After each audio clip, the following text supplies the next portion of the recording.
hawak ng lahat ng bagay sa buhay po natin. Crisis after crisis, what a way to start.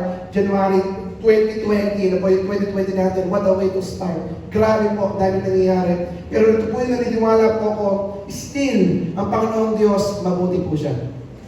Amen. Mabuti po ang Panginoong Diyos. Makapangyarihan po ang ating Panginoong Diyos. And for tonight, we'll start a new series dito po sa church. We'll start to study a new book from the New Testament. Ano po? And the pag-usapan po is coming from the book of Hebrews. We'll study the book of Hebrews and we'll have the title, The Same Yesterday, Today, and Forever. Ano po? Sabihin natin, the same yesterday, today, forever. Sabihin natin, the same yesterday, today, and forever. It is Jesus. Ano po? Si Jesus po yung pinag-uusapan po dyan. The same yesterday, today, and forever. Hindi po siya nagbabago. Magbago man yung panahon po natin, magbago man yung sitwasyon natin. Ano po? Iniisip nga po namin to sa may yung eruption ng Taal. Ano po? Ano kaya kung hindi naman sana, ano kung yan ay nangyari po sa atin, naglapit po nung dyan sa may Balungaw, di ba? Paborito pa nila Nanay Evelyn na puntahan, di ba? Ano ba? Pastor Reggie. Ayan. Yun pong sa Balungaw, lapit lang po sa atin. Ano pa, paano pag nangyari po yan? But still, whatever happens, ano man po yung mga crisis na nangyayari sa paligid po natin, ang Diyos po ay nananatiling Diyos. There's no different. Wala pong magkaiba po yan. Iisip kasi natin, malapit na dumating ang Panginoong Diyos. Yan yung mga unang reaction. Totoo po yan. Malapit na dumating ang Panginoon. Noon pong bata pa po si Papa ko na preacher, sinasabi na niya, malapit na dumating ang Panginoong Diyos. For sure, malapit na dumating ang Panginoong Diyos. But with regards to the crisis naman nangyayari sa paligid po natin, kung may crisis po ngayon, may crisis din po noon. That's why when we start to dig the book of Hebrews, this is very relevant to us. Kasi po, even their time, yung time po ng mga hearers, yung mga readers ng book of Hebrews, they're also at the time of crisis. Nasa crisis din po sila. Yun pong mga hearers, yun pong mga readers ng book of Hebrews ay mga Jewish Christian. Mga Jewish Christian po sila. At yun pong kalagayan po ng mga Jews at that time, meron pong isang emperor, ang pangalan po niya ay Claudius. Sabihin natin Claudius. Yun po yung pangalan po niya. At the mid-first century, meron pong isang edict na pinabigay si Claudius. Sabi niya, doon sa Rome, doon mismo sa Rome, at maraming mga Kristiyano doon, nagtatribe ang mga Christians sa Rome at during that time, sabi niya, palalayasin niya lahat ng mga Jews sa lugar na yun. Yung mga Hudyo, pinalayas niya doon po sa Rome. Just imagine that, parang yung kalagayan ng Taal. Nag-invest ka, nagpatayo ka ng bahay doon, nandun yung kabuhayan mo, nandun yung business mo, and just like that, nung po nag-irap yung Taal, talaga kailangan lang iwanan. Ang tayong mga nasira. Buti ngayon, parang nakakabalik-balik na sila. Ganun yung kalagayan ngayon. But for the Jews, during the time of Claudius, yung mga Jews, ang ginawa po ni Claudius, pinalayas na sila doon sa Rome. Ano man ang kalagayan nila sa buhay, hindi mahirap man, mayaman man, ano man ang kalagayan sa buhay, ng mga Jews po na pinalayas po sila sa Rome. And one of the reasons here is that tinatarget nila, kasi kung nagkakagulo yung mga Jews, yung community nila, nagkakagulo sila because of the Christians. Yan po yung nangyayari po noon. So isang target talaga nila, yung mga Christians. Isang target po ng emperor during that time ay mga Christians. Actually, ganun nga yung kalagayan nila Lydia, yung mamimit natin ng mga character sa Acts, na mga kaibigan po ni Paul. Sila yung mga ilan na napalayas doon po sa Rome during that time. At ganun po yung kalagayan po nila. Tapos imagine ba natin yung ganun? Nag-invest ka, nag-ipon ka, ready mo yung, parang ito, sinisecure mo yung kalagayan mo sa buhay. But eventually, just like that, parang mawawala mo yung kailangan iwan. Nakakalungkot po yung ganun pong bagay. And isa po sa mga nangyari after that, dahil ganun po yung nangyari po sa kanila, marami po sa mga Kristiyano, they're starting to neglect the fellowship. Ayaw na nilang mag-church. ayaw na nilang sumama sa mga house churches. Wala na silang gana umattend ng church. Tignan mo yung tabi mo kung may gana yan na nandito sa loob ng church. Ano po? O napilitan lang yan na nandito. Ano po? Baka sa atin ng gano'n. Ano po? Yung pong mga Jews at time, ano po? Ganun po yung kalagayan po nila. Wala na silang gana. Ano po? Wala silang gana na mag-church. They're losing confidence. Wala na rin silang confidence sa truth na pinanampalatayaan po nila. Wala na po silang, kumbaga ayaw na nilang magtiwala sa Panginoon Diyos. Because they're in pain, because they're in sorrow, dahil malungkot po sila, dahil po nawala po yung mga kabuhayan po nila, ano po, they're starting to lose their confidence in their convictions. Wala na rin po silang commitment. Ano po? At ayaw na po nilang makinig sa salita po ng Panginoong Diyos, sinasabi po nila. At ganun po yung kalagayan ng po mga Jews at that time, yung mga Christian Jews at that time. Ano po? Kaya naman po yung writer ng Hebrews, yung writer natin na to, ito po yung mga purpose niya, ito yung reason niya. Una, gusto po niyang magbigay ng warning. Yun po yung gusto pong gawin yun po yung gustong gawin ng writer po ng Hebrews. Gusto po niyang magbigay ng warning. Kaya naman po, sa mga next na mga weeks na pag-uusapan natin yung libro po na ito, ano po, makakarinig tayo ng mga warning. Kasi po, it's not, kapag lalayo ka sa presensya ng Panginoong Diyos, kapag lalayo ka doon po sa natatagpuan mo na pananampalataya, ano po, na talagang matibay po na sandigan, is dangerous for us. I remember this, ang pinakamaalala ko po dito ay yung pong kwento ng prodigal son. Remember sa Luke chapter 15, yung prodigal son po ay nandun na siya sa bahay na kung saan yung pong bahay ng kanyang ama, secure na yung kanyang kinabukasan. Secure na yung kinabukasan niya, maayos po yung kalagayan po doon, lahat ng pangangailangan niya ay nandun. Anong ginawa po nung prodigal son? Sabi niya, Tay, kunin ko na yung mana ko, aalis na ako dito. And he went to the far country, nung binigay po sa kanya yung yaman po niya, umalis po siya, nagpakalayo po siya, anong nangyari sa kanya? Mas maganda ba yung kalagayan niya? Hindi. Di po ba? Hindi po naging mas maganda ang kalagayan po niya. He went to the far country at mas lalo po siyang naghirap. Ano po? Kaya ganun po yung isang warning ng writer po ng Hebrews. Nagbibigay siya ng warning doon po sa mga hearers po niya na huwag kang lumayo. Huwag mong kalimutan, huwag kang mawawala ng confidence kasi kanino ka pa aasa. I remember Peter, noon po sabi ni Jesus, kinausap niya yung mga disciples niya. Sabi niya, kasi po nung panahon na yan, tumatalikod na yung mga disciples ni Jesus sa kanya. And then sabi niya sa mga disciples niya, how about you? Tatalikuran niyo din ba ako? Ang sagot po ni Peter, Lord, sabi niya, kanino pa kami pupunta? You already have the word of life. Nasa inyo na yung buhay. Natagpuan na namin sa inyo yung buhay. Kayo pa kami pupunta. You know what? Sa mundo pong ito, marami tayong mga nangyayari po sa paligid natin. Hindi tayo sigurado sa mga bagay-bagay na nangyayari po sa paligid po natin. Ano po? Pero yun po natagpuan po natin na galing po sa Panginoong Diyos na kaligtasan, kapayapaan, tagumpay. Sigurado po yung bagay po yun. Sigurado po, yun pong alay po ng Panginoong Diyos sa atin. Kaya nang po nagbibigay po ng warning yung writer po ng Hebrews na huwag nating talikuran. And another purpose po niya, kaya sinulat yung mga bagay po na ito ay para po hingin po yung commitment ng mga readers, yung mga hearers to become faithful to God. Na maging tapat po sila sa Panginoong Diyos. Sabihin ko nga sa katabi mo, maging tapat ka kay Lord.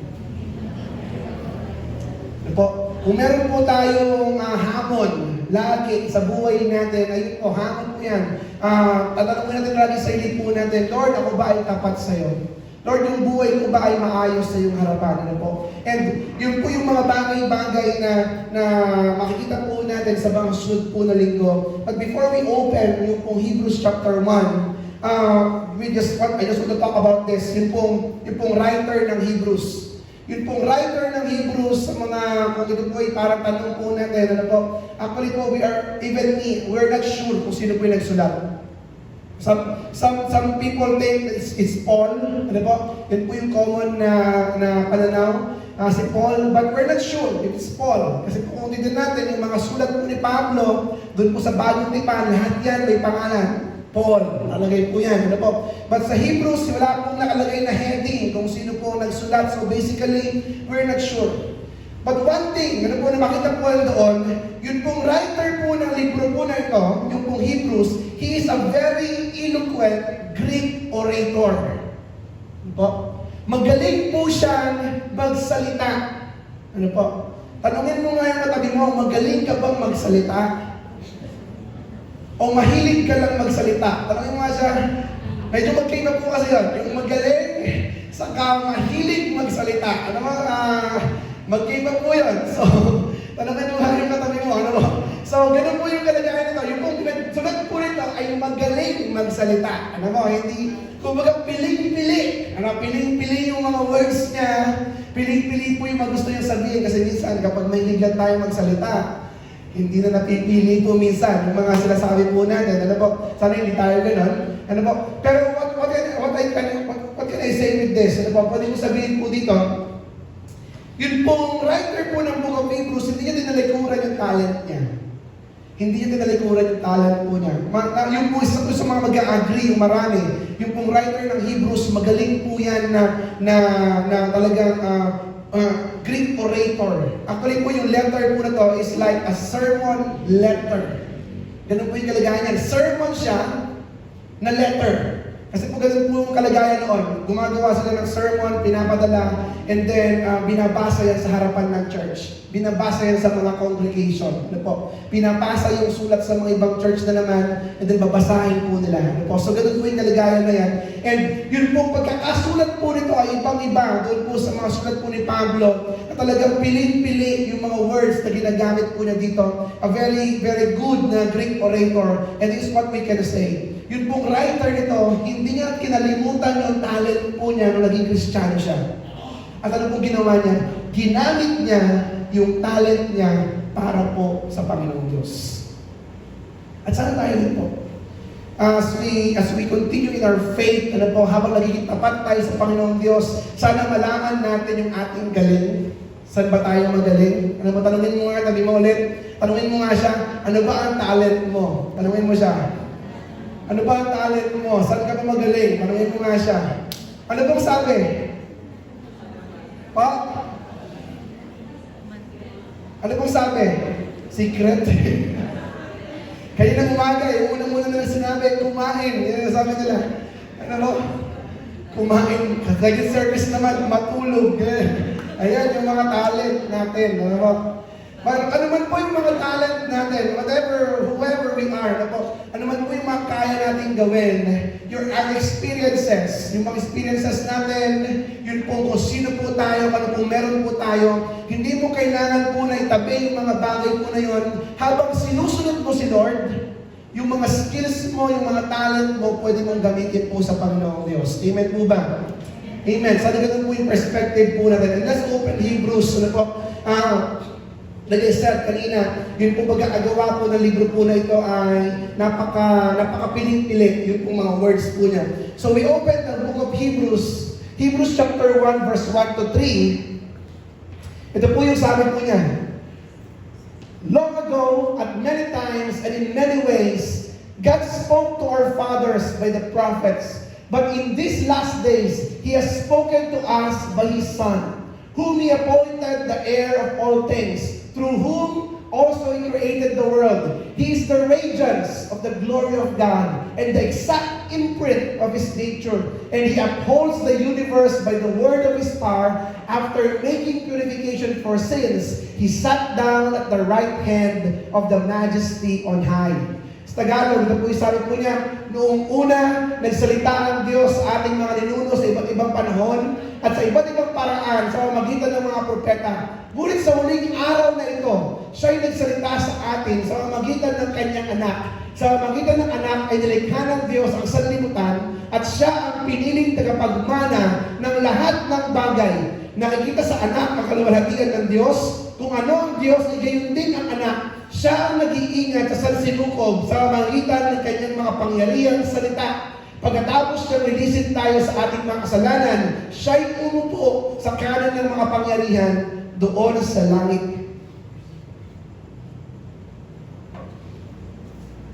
Kung mapapansin po natin po dito, doon po sa mga passage po na yan, unang-una, kinukumpara ng pong writer ng Hebrews kung kanino tayo talaga, kung kanino natin itutuon yung ating atensyon. Ang sabi po ng pong mga lumang tipan, sa lumang tipan, kapag nagsalita po ang Panginoong Diyos, gumagamit siya ng mga propeta. Ano po, gumagamit siya ng mga propeta. At yung mga propeta po na yun, sila po yung nagbabahagi ng pong salita ng Panginoong Diyos, yung kalooban po niya. Nalalaman po ng mga tao sa magitan po ng mga propeta. Pero ito po yung ini-emphasize ng pong writer po ng Hebrews, na hindi na ganoon ang kalagayan natin ngayon.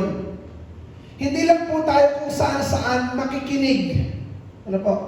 Baka po naghahanap din tayo ng saan-saan po ng maririnig. Ano po? Minsan po may mga tao na andun sa Davao nakikinig. Ano po? Yung pong binabanggit nung isasalita po doon sa Davao na sinasabi siya anak ng Diyos. Ano po? Hindi. Ano po? Kung meron pong galing sa Biblia na kailangan na ituon yung ating atensyon, ano man yung nangyayari po sa ating pong paligid, kailangan natin ituon ang ating atensyon sa Panginoong Jesus. We will fix our eyes, we'll fix our focus on Jesus. Wala po tayong ibang kailangan pong tignan. Bakit? Kasi po siya na po yung nagasalita at siya po yung nagbabahagi sa atin ng kalooban po ng Panginoong Diyos. Kung titingin po tayo sa mga tao, makikinig tayo sa kanila. Ano po? Yung tao po pwedeng magbago. Yung tao po pwede po siya magsabi ng hindi totoo. Ano po? Sa mga sitwasyon tayo titingin sa mga news, sa mga media, pwedeng ma-discourage tayo, pwedeng matakot tayo, pwedeng mag-panic tayo. Ano po?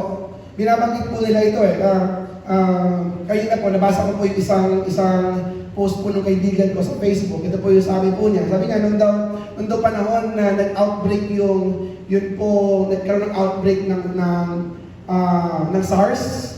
Ano po, nung SARS, 8,000 po yung naapektuhan, around 200 daw po yung namatay, around more or less 4% to 5%, yun lang daw yung namatay. Ano po? Nung daw nakaraan, meron daw yung MERS-CoV. Sana di ba maalala yung MERS-CoV? Meron po yun. Sabi niya ay, ang naapektuhan lang daw ng cases ay 2,000 and then 36% ang namatay. Marami. Pero that time, daw nagpapanik. Hindi daw nagkakaubusan ng face mask. Ano po? Pero ngayon daw, ano po, yung mortality rate ng coronavirus ng nCoV, ano po, 2% lang. Sabi po nila. Ano po, talagang maraming cases doon po sa China. Pero parang ngayon, sa mundo ngayon, masyadong nagpapanik yung mga tao. Ano po? Nandun ang difference? Social media. Ano po, sa ako nakita yung post na social media din. Ano? Pero yun ang difference. Ano po, social media ang difference. Everybody is talking about it. Ano po, doon naka-focus ang atensyon. Kaya naman yung pong reaksyon ng mga tao, nagpapanik at natakot, nawawala ng pag-asa. Ano po? But when we go back to the Bible, kaya tayong hihingi ng, kaya natin itutuon ang ating atensyon. Ano po? It is in Jesus. We fix our eyes on Jesus. He is the author and the finisher of our faith. Ano po? Siya po yung Diyos na kailangan pagtuunan natin po ng atensyon. At ito po yung magandang binabanggit ni Pablo. If I will remember this, ano po? Si Pablo po napaka-eager niya, napakasipag, napaka-hardworking. Hindi na nga nag-asawa si Pablo Ano po? Grabe nga yun Talagang he traveled to different places, binigay niya yung buhay sa Panginoon Diyos, binigay niya yung time niya sa Panginoon Diyos. Ano po? And in the end, ano po yung binabanggit niyo? What is my price? What is my price? Ano ba yung price ko? Bakit ko ginagawa yung mga bagay na to? Ito po yung sabi po niya, hindi po yung fame, hindi yung pagiging celebrity, hindi po yung makilala o magkaroon ng kapangyarihan. Anong price niya? Knowing Jesus. Knowing Jesus. Ano po? Yung makilala ko si Jesus ng lalo pa. Ano po? What is our price? Ano yung tinuturing natin price sa buhay po natin? Ano yung goal na hinahanap natin sa buhay? Fame? Power? Celebrity status? Yung mga bagay po na yun, mabilis. Mabilis lang din po mawala. Ano po? Kayamanan, treasure. Ano po? Si Paul, sabi niya, ang makilala ng Panginoong Jesus, that's the Christ. Ano po? That's why the book of Hebrews, yung writer ng Hebrews, ganoon din po yung sasabi po niya. We fix our eyes on Jesus. Later on, babasa po natin yan. Sa Hebrews din po yan. Kaya naman po, kung ano po yung unang pinapakilala ng writer ng Hebrews, si Jesus, yung pong dinidescribe po niya dyan. And meron po akong mga bagay dito na makikilala natin si Jesus. Ano po, unang-una, ganda po ng pagkakasabi ng writer, sabi niya, He is the radiance of the glory of God and the exact imprint of His nature. Kung susumahin ko po, yun pong pinaka-meaning po niyan para sa Panginoong Jesus, I can say it like this, yun po, He is our light. Sabihin natin, light. Ano po, liwanag. Importante ba ang liwanag? Ano po? Importante ang liwanag. Ngayon, sarili-sarili tayo eh. Sanay na po tayo na maliwanag. Talaga, may kuryente. Nababad trip nga tayo pag walang kuryente. Tama ba? Marami nga hindi ko alam kung meron dito yung kapag nag-brown out, ang unang gagawin, naka-data, pupunta sa Facebook, hahanapin yung page ng Sahel ko. Ano mo? At magtatanong, ano mo? Magsasabi, wala na yung isang small group din namin si John Paul. Kasi yung isang kasal group din namin na nagkatrabaho sa Sahel ko. Ano? Nahiya na daw mag-post nung po after na, pero sa John Paul lang una ko nakikita eh. Ano mo? Talagang mag-question po yan. Tanungin niya, ano ba, kung wala mo lang notice, ano po yung mapa natin, di ba? Naaasam tayo. Ano po? Walang kuryente, lalo pag gabi yan, wala kang makita. Kasi nga naman, pag walang ilaw, pwede kang madapa, pwede kang matumba, mabangga, sa kung ano, pwede kang masaktan. Ano po? Kung walang ilaw. Ano po?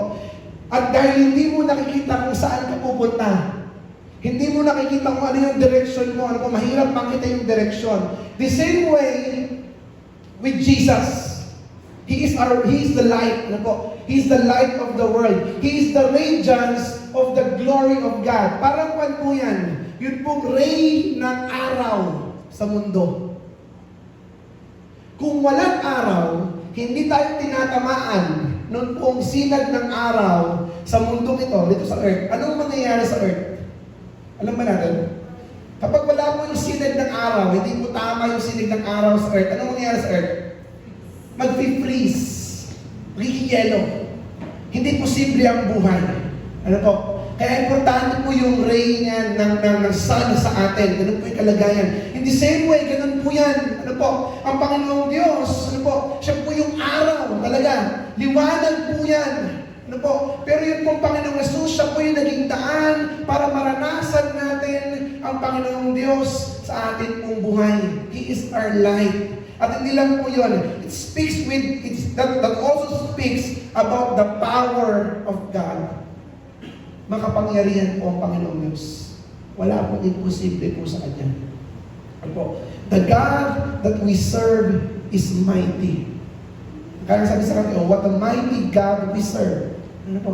Mighty po yung Panginoong Diyos na pinaglilingkuran po natin. That's Jesus. Ano po? Pinakita po sa atin ng Panginoong Diyos na pinakita naman sa atin ni Jesus na walang imposible sa ating Diyos. Ano po? Kung mahirap sa tao, wala pong imposible sa Panginoong Diyos. He is our light. Ano po? He is the exact imprint of His nature. Nakita natin na ang Panginoong Diyos po, siya ay makapangyarihan. He is the all-powerful God. Nakita natin yung nature na Lord ng Panginoong Diyos na siya po ay mabuti. God is good. Nakita natin po yung kalagayan po ng Panginoong Diyos na siya po ay tapat. Ano po? And the good thing, dahil po nakilala natin si Jesus, we know that it's the same yesterday, today, and forever. Hindi po nagbabago yung pong katapatan, yung kabutihan, at yung kapangyarihan po ng Panginoong Diyos. Nagbabago man po yung paligid po natin. Magbago man ang sitwasyon po natin. Sumabog man yung bulkan dyan po sa Balungaw, wag naman sana. Ano po? Pero sumabog man po yan. Ano po? Mabuti pa rin po ang Panginoon Diyos, hindi po siya nagbabago sa ating pong buhay. The second thing in this, na pinakita po unang-una, nung pong writer po ng Hebrews, is this particular idea. Ano po? Sabi niya, and He upholds the universe by the word of His power. He upholds the universe, by the word of His power. He is our sustainer. Sabihin natin, sustainer. He is our light. At the same time, He is our sustainer. The reason why na-create yung mundo pong ito, lahat ng bagay na-create dahil po nandun si Jesus. At the same time, He upholds this universe. Siya po yung naghahawak ng lahat ng bagay sa buhay po natin. At yun pong mga problema sa paligid po natin, yung pong mga difficulties, yung mga struggles po natin, we can be rest assured that the Lord God, He is in control. Sabihin mo nga sa tabi mo, God is in control. Kaya sabihin mo sa Kanya, huwag kang matatakot. Ano po? Baka po isa rin tayo sa mga nagpapanik po ngayon. Ano po? Sabi po nila, kapag yun daw isang tao ay nagpapanik, yan po ay may stress. At kapag na-stress po yan, mababa ang immune system. Pag mababa ang immune system, yun yung gustong-gusto nung coronavirus. Ano po? Yun po yung mga namamatay. Ano po? Tignan mo naman, sabi mo kung mukhang stress yan. Ano po? Pag mukhang stress, sabi mo sa kanya, delikado ka. Ano po? Sabi mo sa kanya. Kung ganun po, nandun ka na nga sa lugar na delikado. Ano po? Nagpapanik ka pa, stress ka talaga, mababa yung system mo, hindi ka makatulog, hindi ka makakain, wala na lalo. Ano po? Yun yung talagang, yun yung papatay sa'yo. Ano po? Yung stress mo. Ano po? But if we can trust God, if we know that God is good, do we believe that God is good? Amen. Amen. Puti po si Lord. Ano po? Do we believe that God is all-powerful? Amen. Ano po? Do we believe that God is in control? Amen. Even that knocks on your door, you don't need to worry. Amen po ba? Even that knocks on your door. Yun po yung binabanggit ko po dito. Lagi ko binabanggit yun pag may mga patay. Pag may mga lamay. Ano po, nag-service kami sa mga lamay. Ano po? Lagi ko binabanggit po ito eh. Kapag yung kamatayan, tumatok sa may pintuan ng bahay mo, ano po, talagang wala ka nang magagawa. Papasok siya. Ano po? Pag panahon mo na, ganun talaga. Yun nga yung sabi na tayo Johnny kanina eh. Ano po? Bakit umiiwas kayo magkamay? Parang ganun sabi tayo Johnny kanina umaga eh. Patay kung patay. Ganun po, panahon mo na. Ano po? We believe that God is good. Ano po? We believe that He is in control. He is the one holding everything. Ano po? Siya ang may hawak ng lahat ng bagay sa buhay po natin. If we believe that, we don't need to worry. We don't need to worry. Pero kung alam naman natin yung mga delikado sa buhay natin, huwag naman tayong pasaway. Ano ba? Hindi naman maganda yun. Kasi baka may plano pa si Lord, odlot yung plano ni Lord sa buhay mo. Ano ba? Pero don't need to worry. Hindi ko sabihin, huwag lang tayong pasaway. Pag bawal ang taba. Pag bawal ang sugar. Diba? Gano'n naman yun. Siyempre kailangan mo na mag-ingat. Ano po? Pero you don't need to worry. Yun po yun eh. You don't need to worry. Hindi mo kailangan mag-alala sa mangyayari sa buhay po na ito. Importante po yun. Ang kailangan natin gawin, patuloy natin gawin yung pinagagawa po ni Lord sa atin pong buhay. He is our sustainer. Ano po? Siya po yung nagbibigay, siya po yung nag-aalaga sa atin. Kahapon po sa Villa Marina, ayan, nagbabagay sabi kami sa Villa Marina, nasabi ko na kanina, isa sa mga binanggit po nung kasama namin darating sa ating Mari Chris, sabi niya, naalala niyo yung pinag-usapan natin sa church, sabi niya, totoo naman pastor sabi niya na temporary lang tayo sa mundong ito. Hindi naman ito permanent, sabi niya. Kaya kahit anong mangyari sa mundong ito, kahit anong mangyari sa buhay, hindi natin kailangan mag-worry, magtiwala lang tayo sa Panginoon Diyos. Parang ganun po yung binabagat ni Ate Mari Chris kahapon when we were in the Bible study, yes. And it's a good realization. Magandang realization po yun. He is the keeper and sustainer of the universe. Siya ang may hawak ng lahat ng bagay. Kung gugustuhin ni Lord at nasa timeline ni Lord na tapos na, tapos na. Pero ang pinakamaganda, alam natin na mabuti po ang Panginoong Diyos. Siya ang may hawak ng lahat ng bagay at siya po yung pinaglilingkuran natin Diyos. Kasi po, maganda po yung pangatlo po dito na pinapakita po ng writer ng Hebrews. He is our mediator. Sabihin mo nga mediator. Ang ganda po sabi dito, after making purification for sins, ano po, He purified our sins. So, paano niya ginawa po yun? Na parito po sa mundong ito, binigay po niya yung kanyang buhay para po sa atin. Ano po, yung buhay po niya, yung dugo po niya naging kabayaran ng iyong kasalanan. Kasi lahat tayo nagkasala, walang perpekto, walang matuwid, ni isa. Wala tayong pagmamalaki sa Panginoong Diyos na kabutihan. Wala tayong pagmamalaki sa Diyos na kayamanan. Wala tayong pagmamalaki sa Diyos na kaya kong gawin, or gano'n man tayo kasikat. Ano po? We cannot boast that to God. Ano po?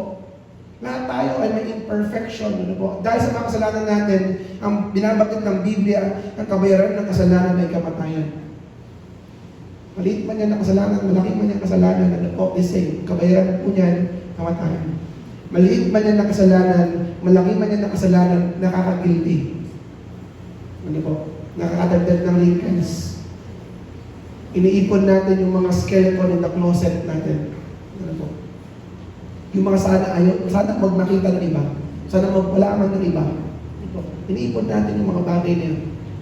Ano pong nangyari? Si Jesus na parito sa mundo ito, binigay niya yung kanyang buhay para mabayaran yung ating mga kasalanan. Ano po? And He became our mediator to God. Bakit? Kasi po, Panginoong Diyos, He is a just God. Just siya. Kaya kailangan yung may kasalanan maparatangan ng tamang kaparusahan. Ano po? Ganun po yung kalagay. Because He's a just God. But He is our mediator. He sat down at the right hand of the Majesty on high. Paano po yung picture po na imagine this? Kung halimbawa ito yung trono, ano po, sample. Ayun po yung trono, halimbawa, andito po si Jesus sa tabi po. Right? Tama? Right hand. Tama. Ano po? Nasa tabi po si Jesus. At andun po yung relationship po nila. Now, dahil nandun si Jesus, ano po? Dahil nandun si Jesus, dun po sa trono po ng Panginoong Diyos, sa presensya ng Panginoong Diyos, kapag lumapit tayo sa Kanya, pwede ka lumapit sa Kanya. You can come boldly to His presence. At hindi po yung pag lumapit ka sa Panginoong Diyos, ay bibigyan ka na parang, naku, pasaway yan, naku, makasalanan yan, naku, ganda ginawa yan. Palayasin mo yan, Lord. Hindi po ganon. Ang kalagayan po ni Jesus na sa may tabi po siya ng Panginoong Diyos. Yung picture po na is like this. Kapag lumapit ka sa Panginoong Diyos, if you allow yourself to draw near, ang Panginoong Jesus namatay siya para sa lahat. Regalo po ito ng Panginoong Diyos. At dahil namatay siya para sa lahat, ano po, pwede kang lumapit sa Diyos. At kapag lumapit ka ngayon sa Panginoong Diyos, kahit po na kailangan patawad ka ng justice, ang Panginoong Jesus, parang ito po yung dialogue po niyan eh. Ako namatay ako para sa Kanya. Namatay ako para sa Kanya. Para mas maintindihan natin yung picture, ano po yung magandaan. Halimbawa, meron kang kaibigan. Imagine ito halimbawa may kaibigan ka na yung kaibigan niya ay may birthday. Imagine ba? Hindi yung kaibigan mo may birthday. Yung kaibigan mo yung kaibigan niya may birthday. Nasaan niyo? Yung kaibigan ng kaibigan mo may birthday. Tapos yung kaibigan mo, niyaya ka niya ngayon doon sa birthday ng kaibigan niya. Nasaan niyo? Kahit hindi mo naman kilala yung kaibigan niya. Nasa nyo ba yun? Masubukan nyo na yun kung ba't kasi nag-iimbita yung kaibigan mo, no? pero nangyayari yun, di ba? Yung kaibigan mo, yung kaibigan niya may birthday, pero yung kaibigan mo tinawagan, sabi niya, uy, birthday ng kaibigan ko, sino yun? Basta, punta ka, punta ka sa birthday. Punta tayo, samahan mo ko, sabi niya. Hindi ko sila kilala, okay lang, tara. O sige, sabi niya, nag-bis ka, magkita na lang tayo sa ganito, sa KC. Sa KC. Pagpunta mo ng KC, punta mo ng KC, ano mo naman gagawin? Napasok sa loob? Ano po? Ano gagawin mo? Hanapin mo yung kaibigan mo. Silip-silip mo ganyan. Tapos, hanapin ka pa, tapos text-text ka ganyan, nakasip na kayo kaibigan mo dito. Kasi nahihiya ka na, di ba? Nahihiya ka pag tumisilip ka, halos wala kang kilala na lang doon. Ganun po yung ano yan.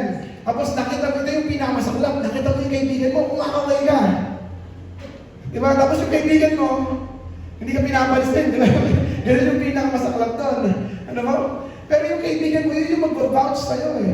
Kaya ka makakapasok sa party na yun kasi may kaibigan ka daw sa loob. Kahit hindi ka pinibita. Di ba? Nung kaibigan niya. Ano po? And then eventually, pwede mo nang makilala yung mga kaibigan niya. Nakakatanda ko yung idea. The same way. That's the same way. Yung po yung kalagayan ni Jesus na mediator. He is our mediator. He is the one leading us. He is the way, the truth, and the life. He is our way to the Father. Ano po? Walang iba na makakagawa po nun. He is our mediator. So ang pinakamaganda po dito, ang pinaka-implication po to sa atin, nag-worry man tayo, nabibigatan man tayo, nahihirapan man tayo, nalulungkot man tayo, wala ka man kapayapaan, parang may hinahanap ka, ito yung maganda, pwede kang lumapit sa Panginoon Diyos. That's the best thing on it. You can come to God. That God who is a sustainer. That God who is all-powerful. He holds everything in His hand. Pwede kang lumapit sa presensya ng Diyos at doon mo mararanasan yung magagandang bagay na handa ng Panginoon Diyos para sa bawat sa mananampalataya sa Kanya. You can come. So come. If you're weary, if you're burdened, kapag nabibigatan ka, nahihirapan ka, nalulungkot ka, you can just come. You don't need, actually mo, don't need anyone. Hindi mo kailangan ng pare. Hindi mo kailangan, actually si pastor, hindi mo naman talaga kailangan. Ano po? Hindi mo kailangan kahit sino. Pwede tayo magtulungan sa relationship natin sa Panginoong Diyos. But the reality is this, you can come to God just as who you are. Sino ka? Ano yung kabigatan mo? Ano yung kalungkutan mo? Nahihiya ka man, nabibigatan ka man, pwede ka lumapit sa Panginoon Diyos, sa presensya niya. Bakit? Kasi nandun si Jesus. Ano po? At si Jesus, kapag lumapit ka, pwede niyang sabihin, yan, namatay ako para sa Kanya. Binigay ko yung buhay ko para sa Kanya. So what's the right response to this? The right response is worship. Anong tamang response? Worship. Yung purihan sa Panginoon. Purihin natin ang Panginoon Diyos. When you come to God, kapag lumapit ka na sa Kanya, at naramdaman mo na yung Panginoong Diyos na kumikilos sa buhay mo, ano bang pwede mong magawa? Lord, salamat po. Lord, pinupuri kita. Lord, sa iyo ko binibigay ang buhay ko. Lord, anong pwede kong magawa para sa iyo? Worship. Worship. Ang tamang response ng isang tao na talagang tinanggap ano po, sa presensya, yung pong gratefulness, diba? Yung pong purihin po ang Panginoong Diyos. Kaya ang ganda ng kinakanta natin kanina, for you alone deserve all glory. Let's just sing that song, ano po ng Panginoong Diyos. For you